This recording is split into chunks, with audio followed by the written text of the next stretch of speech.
Hey friends, welcome to a very special Ask Robin Black here at Tatuado, which is Vince Neil's restaurant here at Circus in Las Vegas.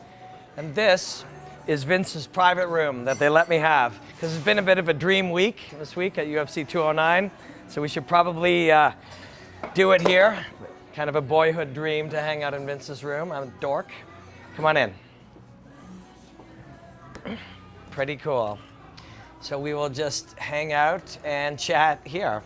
I will answer some of your questions. That's what we do here on Ask Robin Black. When I think about what we've been doing, this kind of setting, this sort of podcast vibe, has been about trying to find some of the philosophical and developmental and conceptual ideas behind the study of fighting that we've been doing. You know, when I'm sitting at the desk or doing my day job kind of thing, there's a lot more thinking and a lot more behind the scenes stuff that goes into that. And that's why I wanted to do this podcast, so that we could kind of work it out together. I could use some of your questions and ideas to do that. And so I have some questions. But first I want to tell you a little bit about my week. I warn you, I have a big shot of tequila here. So once I have that, that will signal 30 minutes before the end of the show today. But it has been a really wild week, and I kind of knew it would be. We booked this restaurant to do our out in. I didn't know I'd get Vince's booth, and maybe I'll get Way to do a scan after and put it over. But there's chandeliers and like gold wallpaper and stuff up in here, and empty glasses everywhere, and it has this leftover 80s rock vibe. And when I started out in fighting, that's where I came from. I was singing in a rock band, and as fun as that was, I was dreaming of working for the UFC. And this weekend I came down, and Fight Network, of course, is my family, and I'm going to work for them for as long as they'll have me. And in fact, my wife reminded me before this trip of 8 years ago when I was working at Extreme Couture and how badly I wanted to work at Fight Network. So that started my week off really well. And then we came down here and I booked this restaurant. I didn't know I'd have this, as I just said, but I booked this restaurant thinking that we could recap the week, knowing that it would be kind of an interesting and meaningful week. And so we started right away covering stuff for Fight Network. For our UFC 209, and we worked our way into Thursday night, which was the World MMA Awards, and I was nominated for Analyst of the Year, which was so crazy, with Brian Stan, Chael Sonnen, Dan Hardy, and Dominic Cruz, who ended up winning, and congrats to Dom, he deserves it. But to be grouped in with that group of people was really shocking and oddly stressful. It makes you kind of realize that where you're working at your very best has to now be your new minimum. That has to be your minimum expectation. That's a lot of pressure. But I was also very thrilled and very honored. And then they asked me to present an award, and I had this amazing jacket, and I had my friends over in this suite at Venetian looking out over the Strip, and it really was beautiful. So I ended up presenting an award to Dana White. And then Friday we were at the weigh-ins, and I went and introduced myself to Jorge Masvidal, who I'm an enormous fan of. Spent time at the party with Dean Thomas and Mike Brown, who are some of the best minds, Duke Rufus, some of the best minds in the business. Learned a lot of stuff. And then Saturday night, I did a gig for the UFC. The big UFC on the rug, hosted by Robin Black, UFC stuff everywhere. It was really, really nice to do. And we saw brilliant fights, and I talked about them with some brilliant fighters, and it's been really cool. It's a real cool adventure to, you know, when I was wearing shirts like this in rooms like this, playing in a rock band, I dreamed of doing what I'm doing now, and so I'm very pleased and very happy. And I always see what these fighters are doing to change and develop, and I use that to see if that can somehow work for me, and then I guess I'm passing some of those ideas on to other people. I know I'm digressing. This is my third beer. We're kind of enjoying the week and celebrating a good week. So thank you for hanging out with me. We'll do some questions, and we'll hang out in here, and I'll see what we got. Chase is not here. We got Way behind the camera today. Thanks, Way. But Chase organized and sent some of the questions. Okay. So Chase did a great job of sending these because as I glanced at the first couple, they're very relevant to this weekend. The first one from Azina A is thoughts on the best way to combat extreme weight cutting in MMA. Maybe answered on your next Ask Robin Black. Well, see, here we are. And it's the first question. It's a logical first question. Excuse me. One thing I have to say, way too many people smoke in Las Vegas. Like, Way was hacking up a lung this morning. My eyes were burning. It's, it's crazy.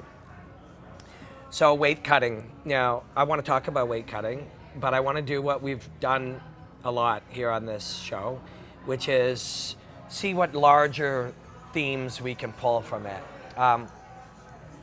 But so this question comes up obviously because the best fight of the weekend, the one we were most excited about, I spent a long time breaking it down, and it was a pleasure, and many other people have spent a lot of time on this fight.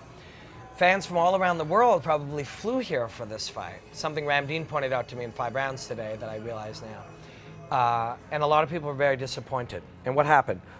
Well, Khabib, a genius artist and athlete and combat sportsman that he is, failed in his weight cutting to the point that he was medically unfit to fight. Now, to address first the weight cutting thing, the reaction that many have, including people I respect highly, is this weight cutting has got to be stopped. This is not weight cutting's fault. Weight cutting is not a living being. It's not even a thing. Weight cutting is first let's quickly do 2 things. Weight loss or weight management and weight cutting. So those things get blended very easily in the way we talk about it. Weight cutting is the act of, through mostly dehydration, but there's other tools, losing a lot of weight in a dangerous and unfair way very rapidly so that you can briefly weigh a certain weight, weigh in, and then replenish all of that and be an enormous, much bigger athlete. Weight management or weight loss is something you do over 8, 10, 12 weeks to reduce your weight down to a very manageable level. In a perfect world, you wouldn't cut anyway. You would manage your weight down to the weight of competition, weigh in, and then maybe gain a few pounds. I worked with John Dodson on that UFC sidekick that I mentioned earlier with him last night. And even when he was fighting at 125, he would get down to within 5 pounds the week of. 5 pounds is nothing. You know, you skip breakfast, you go for a jog on the treadmill, wearing a suit, you're done. A lot of these other guys do 2-day-long and 3-day-long processes of dehydration. So if you manage your weight properly, you don't have to cut much weight. When you have to cut too much weight, you either failed to manage your weight properly or you intentionally stayed huge to cut weight to gain an advantage, knowing that through your personal sacrifice, it would reward you with an advantage. You're going to harm yourself, push yourself to the limit, but in doing so, you would be rewarded. And that's fair. I don't judge that. So it is not weight cutting's fault. It is the fault of the athlete and the people around them. So winners blame themselves for that, and Khabib is a winner, and he will blame himself, and he'll adjust that. Sucks for Tony, especially, and everybody else. But so that is the truth. I mean, I'm not adding anything or taking anything away or shaping something or bias towards something. If you cut too much weight, it's because you didn't manage your weight. Other people may say, well, he's 190 pounds. He doesn't have to be 190 pounds. I don't have to be this weight. Regular folks do, but if I'm a professional athlete, I control my weight through diet and exercise and other factors. So when you think about it, the issue here is seeing the future, like not leaving something till the end, not leaving whatever it is you want to accomplish down to the last possible minute and then stretching yourself to the limit to just do it. You do this as far in advance as possible. Whatever the project you're working on, whatever the goal you're trying to accomplish. If you wait another day, if you eat another dessert, you're making it harder in the future. And sometimes there's this idea, and I think I mentioned it before, and I make this joke with friends all the time, when they're like saying, oh, I don't know if I want to go home and do X, Y, and Z. I say, you should always ask yourself what future you would think of this. So if I do the dishes today, I might not enjoy that, but future Robin will be very appreciative that the dishes are done. You know, if I go to the gym, I might not feel like going to the gym, but future Robin will be much happier that I went to the gym. And if you think about that, it's a little easier to do. And future Habib would have been a lot happier if he didn't eat that dessert on TV. And not only because it was on TV, but every one of those desserts is work you're going to have to do later. So weight cutting is not something that will ever be managed. It'll never be outlawed. It can never be tricked into something. You can never make some other structure, because people will try to take advantage of that one too. Blame the athlete, always blame the athlete. And if you're an athlete, blame yourself. Don't blame your coach, don't blame your nutritionist. You hired them. You chose to listen to them or chose to secretly not listen to them. It is always the athlete's fault. And that's it. Feel free to disagree with that and argue it, but I'm telling you from a point of study, and people will purposefully take advantage of rules and structures. If you really are a 195-pound man, you have no business fighting at 155. But if you are a 155-pound athlete, you should not get that big. It's all up to the athlete. You choose the weight class you're going to compete in, and you choose the date you're going to compete, and you choose everything you're going to eat and every action you're going to take between now and then. And it's always up to you. Having said that, I'm an enormous Habib fan, and I'm sure he'll take responsibility. This will be a part of his process of becoming one of the greatest fighters ever, is how he bounces back from this setback. And it's a big one. Imagine not missing weight isn't like, well, I lost some money, or, you know, I didn't get to fight.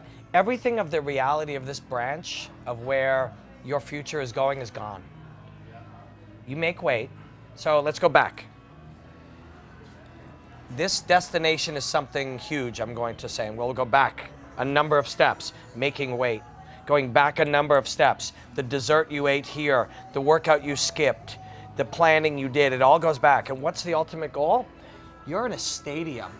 You're in a stadium with 70,000 Russians fighting Conor McGregor for $5 million or $8 million for the undisputed lightweight championship of the world. That all left with the desserts you chose to eat. Do you know what I'm saying? That all ended. That stream of reality stopped when you decided to skip that run, or no, I won't cut that much, I won't manage that much weight, I'll cut that much later. All of those decisions led to either stadium in Russia, Conor McGregor, $8 million, 60,000 people, or not. And your life, everyone's life is like that. The choices you make today lead to that.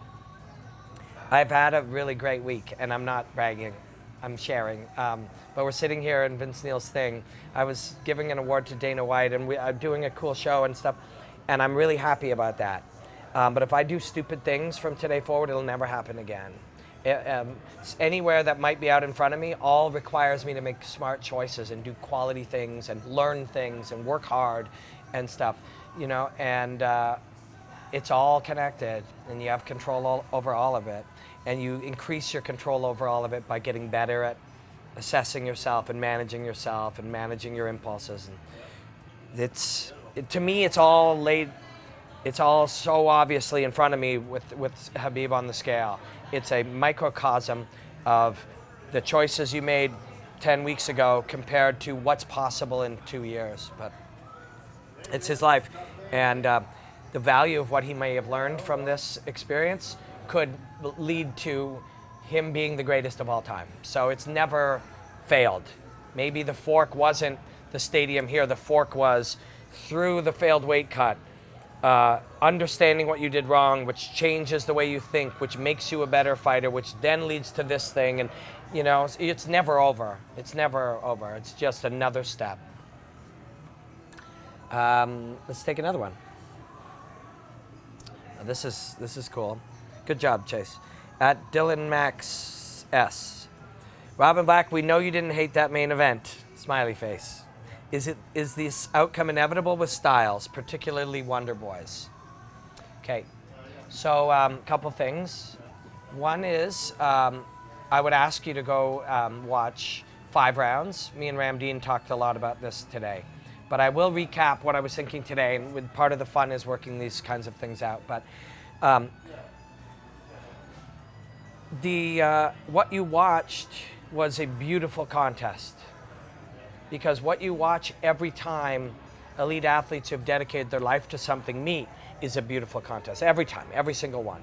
The hesitancy, the fear, the nervousness, the failures, the setbacks, the psychic battle, the pressure, all of those things are flavors and textures of fighting. Every one of them. They're part of the varied tapestry of textures of how this art works. And none of them are inherently better or worse than others. And this was what Ramdeen and I talked about today, is you can tell me that you enjoy something more than others, or your experience thus far has allowed you or encouraged you to enjoy something more than others, but inherently they're all beautiful. And the comparison we made today was, at one time somebody would be like, dry wine is the best wine. Sweet wine is for the poor people and the losers and the, the Robin Blacks and the Tings, and not the royalty. They drink this garbage, but the real consumers drink this. And it's like, over time we realized that sweet and dry, or any of these textures and flavors and colors, they were all beautiful. They were all different. And you may like one more than the other. And if you don't like this kind of fight, I will support your right to not like it. But you cannot tell me it's not beautiful, because I know what beauty is when fighters fight. And it's almost every time you take a great. And everything, the pressure and the reality and what they see and what they are experiencing and what their body chemistry is doing, all of that tells a beautiful story every time. A unique, once in a lifetime experience when you match up two greats. And this is just another one of those. So, and the inevitability, it's one of the things I try not to say stylistic matchups or styles make fights, because things that were relevant things to say about something 5 years ago are irrelevant now. But this is one of those ones where you need to find a way to express that, because the nature of who these guys are and their collection of skills and attributes and ideas and their psychological makeup and all of that stuff created what you got. And what you got was beautiful. And if you don't appreciate that beauty, that's okay. Because some people love country music and some people love punk rock. And inherently, one is not better than the other. They are what they are, and your love for them is your love for them. But you cannot say, oh, jazz is not real music. Musicians said that forever. Now people realize jazz is brilliant. And this kind of fight was that. This kind of fight is its own unique thing. And you could hate on it, but that is a failure of the people who share fighting with you. It's not your failure. It's a failure of the people who have shared what fighting is about. Some of that is the UFC, some of that is people like me and Ramdeen and John and our friends, and some of that is marketing, and some of that is a function of how busy you are. Only the loudest things attract your attention, and when people punch each other in the face until they're bleeding everywhere, that's very loud. This is subtle. This is quiet. This is a feather, It's not a hammer. And a feather doesn't suck compared to a hammer. It's just different. So you're right. I don't hate that fight. I love that fight. And I'll make it a big part of my mission to get that across. It was a lackluster affair, not many finishes. That's not true of this one, but I've seen that a dozen times, different writers. Finishes aren't better than decisions. They're not. They're just different, Doesn't mean you can't say, I only like decisions. You can say that, You can say decisions are something I don't enjoy. I like the urgency of a quick finish. That's great. That's your prerogative. But don't say that somebody who loves the chess match of a finish is stupid, or that fight is bad. The fight isn't bad. It's just not your flavor. You like dry wine. They like sweet wine. You like red wine. They like white wine. They're all beautiful. Thank you for your question, though. Okay. It's almost time for my tequila. And I'm only on question number 2, and I have 7 more. Oh, wait. Brother Nero from @ShootboxKick. I have a feeling this one will be good. Oh, it is good. And it is relevant to at Shootbox Kick. I heard before that knockout power is something you either have or you don't, and it can't really be trained. Is that true? Part of me feels like Chase might have screwed this one up and that I've been asked that before, and he repeated it. Now, I could be wrong. In the course of Tuesday, Wednesday, Thursday, Friday, Saturday, Sunday, all day, every day, between work, watching, making notes, having different conversations, 20, 30 with Ramdeen, one with UFC.com, 3 hours with that UFC sidekick, different interviews and stuff, our own podcasts. I might just feel like I've answered this. But this is a myth. Knockout power is something that you either have or you don't, and it can't really be trained. Is that true? That is not true. There's almost no truth to that. I know that you've heard it 100 times, and that when we hear something a lot, sometimes we just feel that it's true and then find examples to make it true and then go with that. But it is not true. You develop power through expression and skill all the time. And I am now 100% sure that I've answered this on last week's Ask Robin Black. So I'd ask you to go back and check that out so that I can explain it more in depth of how you generate power and how you improve the ability to generate power. So please go back. And if you really are enjoying these, I appreciate you a lot because I enjoy doing them. We move on. Michael O'Brien. Who's your pick as the more fluid and free in their game? At Gamebred Fighter, which is Jorge Masvidal, or the Notorious MMA, which is Conor McGregor? All right. I will have half of my tequila to that. Thank you for the great question. It's in an enormous glass, so if you have a 3-ounce tequila shot, 1.5 ounces twice is probably better for you. Patron.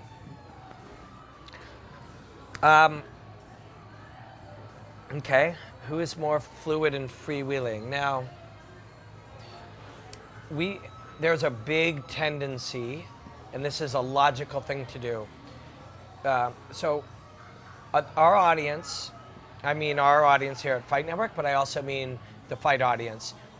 If you were to look back, and I've been paying attention, 3 years ago, 5 years ago for sure, there was little or no talk out there in the sphere about how people fought, the techniques, the game of fighting, the art of fighting. There was talk about all the mechanisms around it. And now there's a lot. And when that happens, you have only a certain amount of research and study that you can be doing. And so there are steps of which you see the study of fighting go through.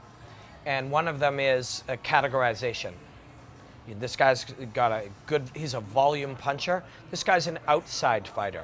I went through it, and I probably pushed that out into the world, and some people were like, I may have forced that issue. I could be at fault in this. There's no blame. And when I see people do it, I don't judge them. I did once. I was much more judgmental than I am now, and that's something I hope to get better at in the future. This guy's a boxer. We started with he's a boxer, he's a wrestler, he's a striker, he's a grappler. Now we'll be like he's a distance manager, and he's a outside fighter, and he's an inside fighter, and he's a, et cetera, et cetera. And one of those things now, fluidity is something we've talked about a lot in the last couple of years. It's been unavoidable that the fluid aspect, the liquid aspect of fighting has become big. And I'm curious to see how George St. Pierre has worked within that realm. And undoubtedly, I think it's obvious, I have my favorite fighters. I'm a connoisseur and an enormous fan of fighting. And Conor McGregor and Jorge Masvidal are among them. Cub Swanson, Carlos Condit, Dominic Cruz, Demetrius Johnson, Holly Holm. I have my favorite fighters that I love to study. I love to study them all. Darren Elkins, I don't know what I'm going away this week. I'll tell you about it a little later. But my wife works on the road right now in musical theater, so going away next week. So I may not get to do a breakdown of the Darren Elkins Bektic fight. But there's an incredible beauty in how a guy like Darren Elkins fought that fight. So they're not all, although the ones I named are all very liquid and fluid. And that's something I appreciate because of the art of it. It's not only that way. Jorge Masvidal, for me, is this strange combination of fluidity and the visceral fighting nature, you know? I'm not trying to be a hipster. Like, I don't want to be the guy to say I was the first big Jorge Masvidal fan. That was not my intention. But that's what I spotted. That's what I saw, and that's why I started to celebrate him for a couple of years. You know, I feel like my Cub Swanson he's still going to be one of my very favorites. But we got him somewhere, and I say we as in my 2% role and the fans' 98% role, and then his 1,000,000% role in performance. Well, I'm trying to tell people you got to watch Jorge Masvidal, and now Jorge Masvidal goes out and takes it 1,000,000% in his own hands and has the greatest performance of his life right at the time where we're all paying attention. And it couldn't be happier for him. But it isn't just that fluidity. It is that visceral, you know, primal nature mixed with the fluidity. That's rare. I can't think of anybody else who has it in that context. Conor is very fluid. But Conor is... he's a self-actualizer. And that's why I relate to Conor McGregor, because you have large goals in mind. He wanted to be a 2-division champion in fighting. I want to commentate the UFC. You want what you want. You have these large goals in mind, and then you make small process goals that you want to achieve to get there. And so I like that about McGregor. And I'll always study him for that reason. And when I've sort of studied him up close and his line of thinking, I'll always admire that. And if he was hanging out here, he would make us laugh and we would have a great time. But there's something, and he is a studier, a consumer of all things fighting to become greater at what he does. And so, whereas Jorge, I think, is a thousands of repetitions, obsessive, based on his nature. And so I can't really compare them. Again, I can't compare them any more than I can compare Bektik versus Darren Elkins, or Tyron Woodley versus Stephen Thompson. They're all brilliant. Those fights are both brilliant. They're different flavors, they're different textures, they're different elements. And Conor McGregor and Jorge Masvidal have fluidity in common, but so many other attributes and aspects and ingredients that are not in common. Right this minute, the fighter that I am most interested in watching perform is Jorge Masvidal, but McGregor has time off. He could suddenly come back and I'd be compelled to study him too. I went over and introduced myself to Jorge Masvidal. I didn't want to be an annoyance, you know, that's not my speed. I wanted to thank this man for his brilliant work and tell him it was an honor to study him. And he goes, yeah, yo, you fought like 9 times or something, right? And I'm like, yeah. He goes, I told that Mike Brown, no. Yeah, this guy, I know there's something. He knows too much. And just that little exchange, that's enough for me, you know? That's enough for me. I'll see that guy again when he even continues further. And at some point, I'll see him in the gym. And at some point, I will analyze him out in the world. But that little exchange for me was plenty. I'm not here to become these guys' best friends. I'm here to study their work. But that was really cool. That's really cool. Yo, man, you know too much. You know, that was cool. I mean, what am I going to tell you? That I didn't find that entertaining? That I didn't enjoy that? I enjoyed that. I admire this man's work. And it was cool to see that he had an appreciation for mine. So I'm done marking out, and we will move on. It was cool, though. What aspect of boxing could most effectively be applied to MMA that most fighters aren't using right now? From Rose 97. Ryan. What aspect of boxing could most effectively be applied to MMA that most fighters aren't using right now?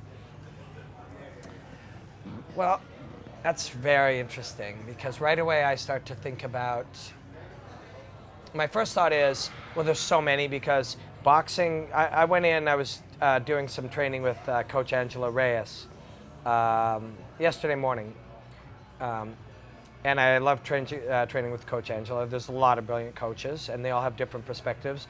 And Coach Angelo has, Coach Reyes, has a really cool kind of playbook he has tied together from a number of ingredients, including his background in karate and boxing. And mostly, a lot of these coaches and a lot of these systems are trying to figure out the work through all the phases. And in his, it's a quarterbacking kind of system where you call plays based on what you see the defense doing or based on what you have caused the defense to do because they read your plays. And I love that. And there are many other systems, and none are better than the other. What it comes down to is great athletes and great coaching and great relationships. But I do love Coach Angelo's, and I'll be glad to work with him more, and he's a good friend. But that's not what I was going to say. What I was going to say was I watched his fighter, Anna Hulatan, who is a elite kickboxer and mixed martial arts fighter and boxer, spar with a young guy after he trained me. I'm unfortunately, it could be the tequila. I forget the young boxer's name. But hopefully, if Coach sees this, he'll put it in the comments. But it was so cool to watch them just go in and throw hands. And Anna, I believe, has a kickboxing or mixed martial arts fight coming up. I'm not sure which. And she's training at that level. And he works with Alex Ricci and has him training with fighters at Mayweather's gym.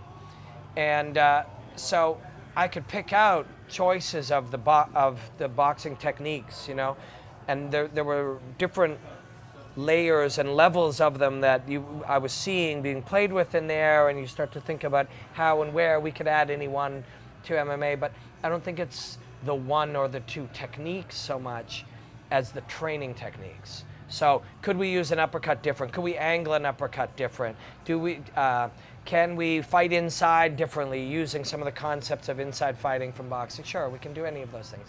But I think it's some of the training that is probably what we could add that's the best. And I think one of the biggest ones is the stress of fighting is high. It's less for Alistair Overeem because he's had 80 fights. I worked with Yves Edwards the other night on this project, and Yves has 45 plus wins recorded and another 15 that are not recorded. He has 70, 80 fights, including what's recorded, and Sherdog 66, 67, and the fights that are not recorded. And when Yves would fight, if he were to get in a fight right now, it is not the same level of stress on his body. And we can bring that down through the way that boxers spar. They get into the chaos. They don't have to hurt each other. They don't have to try to, in fact, you can't have your training partners try to finish you, or when you're hurt, finish you. You need to develop that sensitivity that I've hurt my opponent, and I need to make them work through that. Not back off fully. Know how to pressure them enough. That they respond to the pressure, but work through it. And I think it's that style of training that happens in boxing. That, oh, I'm hurt. If you're in mixed martial arts often, you get kicked in the head, and it's like, are you okay? You okay, man? You're right? Okay, guys, I think Steve's hurt. Okay, just stop. And not all teams will do that. In fact, the higher level teams, getting hurt is common. But in boxing, the partner has the sensitivity to the fact that you're dinged, and they'll pressure you properly to get you through it without finishing you. And that element of technical and mid-level sparring, I think, is of real value for fighting. And I think it's things like that. I think we're past the point where when you watch a Stephen Thompson versus a Tyron Woodley, I think we're past the point where saying, guys, it's really time for a spinning back elbow, or, talking about individual techniques. Some of them will pop up again, and you see the odd variation where people bring a different angle on something, or they turn something, or they play with, but we understand most of what's happening now. It becomes in the how and the why. It's in the back of the machine now. It's under the hood now. It's not the wheels, it's not the rims, it's not the paint job of the fighter. It's underneath the hood. So I think that's what we need to find what boxing has been doing well for many years and bring it out.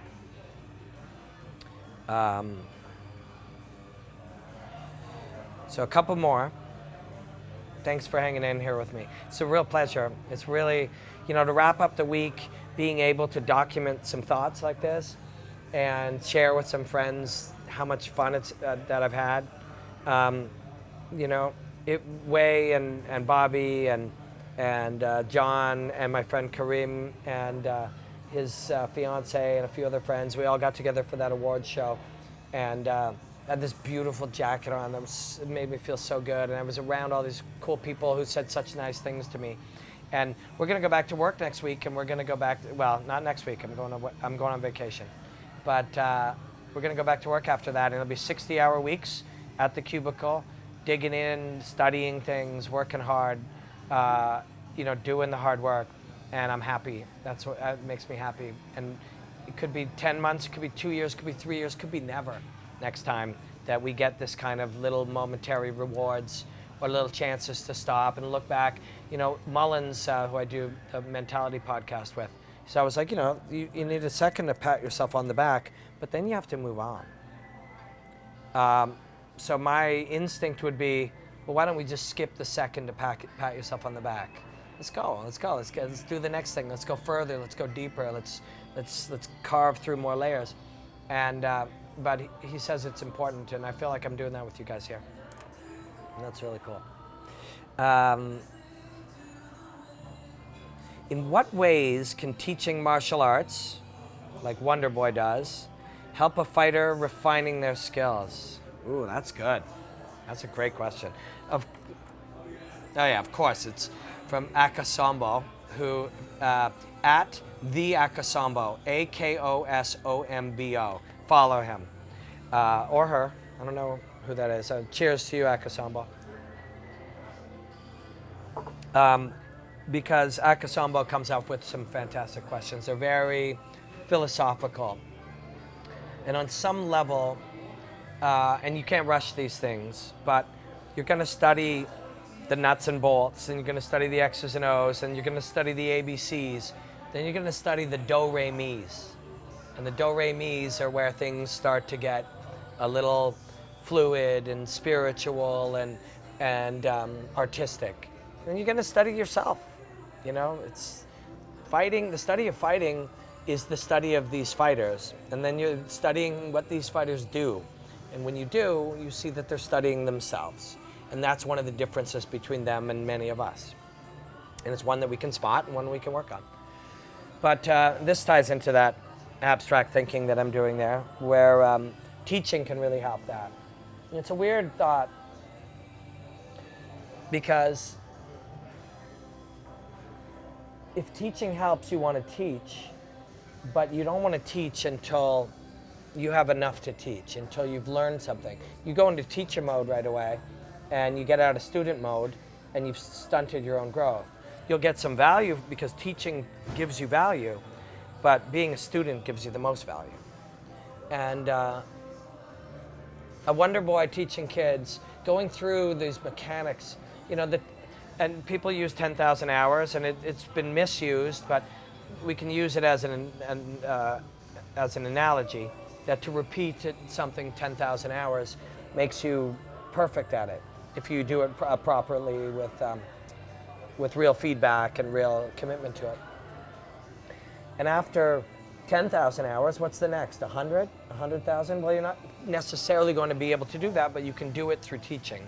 So I think teaching's dramatically important. Constant reinforcement. You don't study your own little building blocks and fundamentals, but if you're studying someone else, it repeats to you their importance. But I think the big thing is you don't want to teach until you have something to teach. Being a student, and I think I still act like I'm a student as best I can. I'm just a student who along the way is sharing. I'm not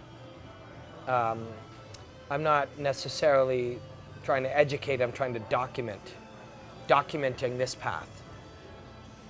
So if I'm going down and I'm learning a bunch of stuff and I document this path, somebody else, I'm leaving breadcrumbs. I'm not teaching you something, I'm just leaving some breadcrumbs. And so I think that's where I'm finding is a pretty valuable thing for me.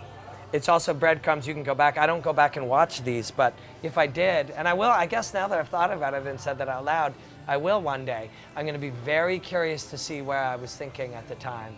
And hopefully, if I've digressed and I'm not having such valuable thoughts, this will remind me that I'm capable of those valuable thoughts.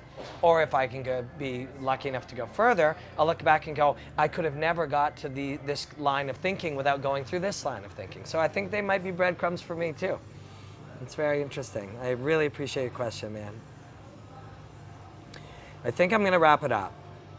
I'm feeling great, and I'm really enjoying this. But I know there's still a couple more to do, and I want to do a good job. And this double-sized tequila shot, I don't want it to interfere with my last couple jobs. So I want to find... Nah, actually, I like all three of these questions. So, okay, Twitch Blakey, what is one of your favorite techniques? We're going to come back to that one. And I've said this before, but in some of the cases we have come back to them. But I think the favorite technique is the one you're doing right now. It's the one you're studying right now. Because your favorite technique can be the one you're good at. That should not be your favorite technique. Your favorite technique should be the one you're focused on right now. Whatever that is, in fighting, in martial arts, I've been the guy with the great sidekick or the guy with the great triangle. And then my favorite technique was my triangle. And it got a little bit better and a little bit better and a little bit better. And it was harmful to all the other stuff. It was a barrier to everything else. So I think your favorite technique should be the one you're working on right now. If you're working on, this technique, but you wish you were working on this one, you're doing this one a disservice. So I think your favorite one has to be the one right in front of you. But I'm going to give that some more thought. Tyler Sheets, with all the talk of the rise of the, quote, new age fighter, where does at Mighty Mouse UFC fall into that? Is he that? Good question, Tyler. And the answer is yes, he is that. In fact, he's on the front end of that. He is literally as close to the perfect fighter that there is. Whether we will get a chance to see that right now is in part because there's nobody close to him. So he also, through his perfection, is somewhat unremarkable outside of perfection. He's the best fighter in the world. And he's probably way better than we think he is based on what we've been able to see. I've talked about this before. I saw Demetrius yesterday, and it was really great to see him. I was training in the gym, and he was coming in to do some work, and he was in town. And then he was excited to see Tyron. And I know there's a lot of great athletes and great fighters that realize how good Tyron Woodley is. But Demetrius Johnson's the best fighter that the world has ever seen. And his coach is probably the best mind. Matt Hume is probably the best mind that the world has ever seen, best martial arts mind. I think if you go age for age, meaning year for year, the way we do pound for pound, Bruce Lee would have to be in that conversation, and probably the winner, the year for year greatest mind, because in the 70s, he was theorizing things that are going to be proved in 10 years. So, but otherwise, Matt Hume is the best mind in the game. And I've mentioned this on the show before, and Demetrius mentioned it. I'm currently working on going to spend 7 to 10 days with Matt Hume and Demetrius Johnson when they get him ready for his next camp. And I hate that word camp, get ready for his next fight. And I don't hate it because Chael said to hate it. I hate it because it's limiting. This is not something we do for 8 weeks. This is a lifetime of perpetual growth is the goal. So there's no camps, in my opinion. There is only growth. But yeah, so I'm hoping to be invited into Demetrius's 6 or 8 weeks, at some point of the 6 or 8 weeks before his next fight, which I guess is Formiga. I guess that's just been announced. We'll find out. I'm going to reach out to Matt Hume as soon as I get back from vacation and hopefully I'll stay in a cheap hotel and I'll wash the mats in return for learning. So, but Demetrius is the best fighter in the world, and he's on the front end. And the thing is, whatever seems new is new, but it's not new to him and Matt. They already do it and have taken it into account. So an interesting little last question. I just want to again thank people for hanging out with me, and I want to thank everybody that worked with me at Fight Network and at UFC Sidekick, which was really cool to like have a real UFC gig like that. I've had a few different ones, but this one was like a UFC broadcast, as small as it was really great. And Eves and John Dodson, who's really the sweetest guy and the coolest guy, as well as those MMA awards people for nominating me with those legends. That was pretty cool. And so I am leaving tomorrow, going to San Diego. My wife is in Kinky Boots, and I'm going to visit her for a week. And when I get back, I'll probably start immediately on maybe Chris Weidman versus Mousasi, I'm not sure, and get ready for TKO in April. There's talk of us commentating KSW. I got a great invitation from ACB in Russia to come out to Russia for their show too. I'm not sure if I can come that weekend. I think it's TKO, but I really want to go there. So a lot of really fun things happening. Thanks for hanging in this whole trip with me, guys. Last question, Lucas. Why didn't Kimbo Slice become a better MMA fighter considering he trained with great coaches at ATT? So I was talking about Dean Thomas all week, who's a genius. Mike Brown, who was the champion of the world. Mike Brown, you were the champion of the world, the greatest 145-pounder on planet Earth at the time. Beat Uriah Faber twice, undeniably. There was no UFC 145-pound belt. The WEC belt was the world champion, and Mike Brown was the world champion. Those guys and others all work at ATT. So the great Kimbo Slice, the late great Kimbo Slice, if anybody in this room, if I go out through the curtain and I pick somebody and I say, let's take you to ATT, why couldn't they become better? They're humans, they have their limitations. The room you're in, there's 1,000 people in that room in a week, or 400. 2 of them are champions. I mean, it's up to the individual.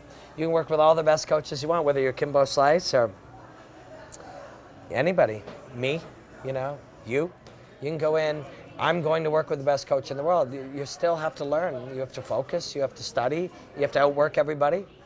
If you're in a room with 250 people and 100 of them outwork you, and there are 600 rooms like that in your country, that is 60,000 people who just outworked you. You have to be at the top of that. Everything it's math.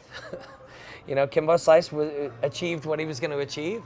He had inherent skill, and he was exciting, and he was lovable, and he hit hard, and he worked with great people, and they made him the best they could. But didn't matter what room he was going to be in. He had his ceiling, and he reached it. And that guy did brilliant things, and he made a brilliant life for himself and his family. And he may not have even achieved that if he didn't have such great coaches at ATT. So it's all together. It all blends into each other, just as I'm hoping that this podcast did. Thank you for hanging out with me. I really enjoy this. I really, really do. And hopefully, I'm not sure if next Sunday I'm back. Like I said, I'm going to visit my wife. I haven't seen her in 42 days.